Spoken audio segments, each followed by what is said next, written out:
Welcome to the February 8th episode of Beacon Web News. I'm Dan Wohler. We'll begin today with a developing story on the student protests in relation to the Supportive and Inclusive Community Student Survey issued by Mcla on January 30th.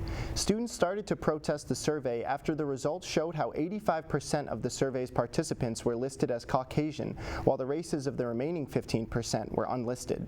For those who want to learn more about the intersectional tensions on campus and how to get involved, there are several meetings students can attend.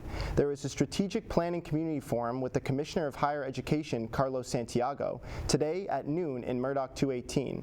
A student discussion about the strategic planning survey will take place afterwards at 1 p.m.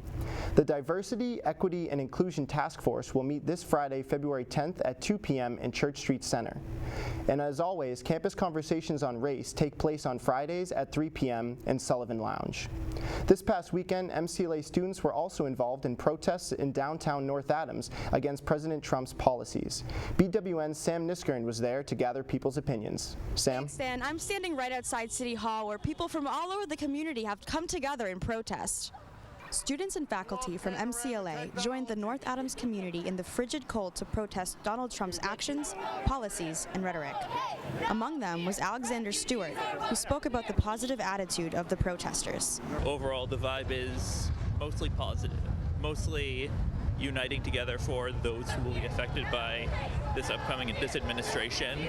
There are many ways I won't be affected by the actions. I know that many of my friends will be affected. Bethany O'Neill, a former MCLA student, also came to the protest and talked about her disdain for women's gender roles. I don't like anything that's going on, but mostly I hate the term "a woman's place is in the kitchen." So I think a woman's place is here in the revolution. While the protesters were mainly college students and adults, that did not stop younger community members such as Sophia for showing her support. I'm protesting. How do you feel to be here right now with all these other people protesting? Really happy.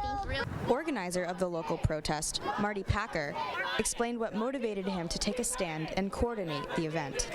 Largely, I was been upset all the last prior week over the various actions, executive orders that Mr. Trump took, and Friday night was kind of the end for me. I'm of Jewish heritage, and that particular action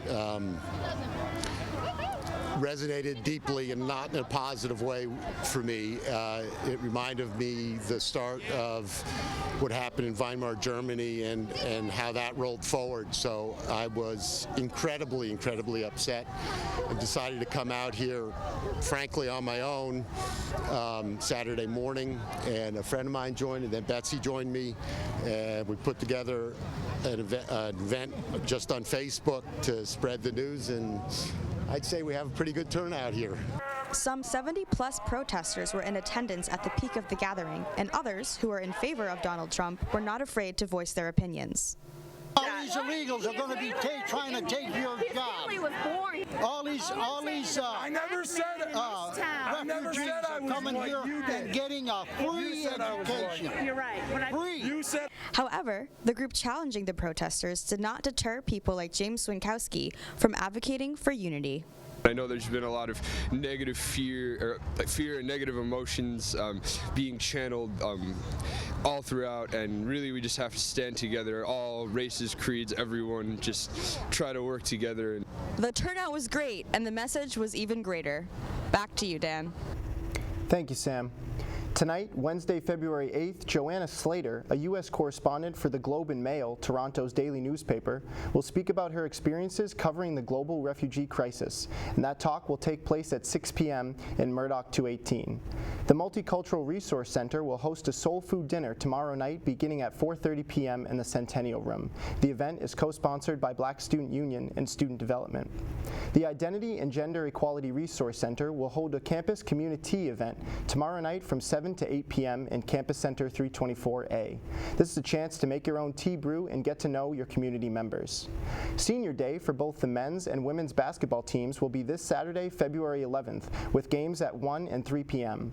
The Trailblazers will take on the Falcons of Fitchburg State as they honor their senior athletes. The Student Government Association is holding an open forum to discuss diversity concerns on Monday, February 13th at 7 p.m. in Murdoch 218. Members of the college administration, including President Burge and Vice President Holbrook, will be there. And Black Student Union will host Black History Jeopardy! In Sullivan Lounge on Tuesday, February 14th at 11 a.m. And we are 1 week closer to the inauguration of President Burge as the 11th president of MCLA, just 72 days away from that inauguration. You can stay updated with developing news on MCLA's campus with the help of Beacon Web News and the online beacon.com, and make sure to follow all of MCLA social media pages. Thank you for watching. See you again next week.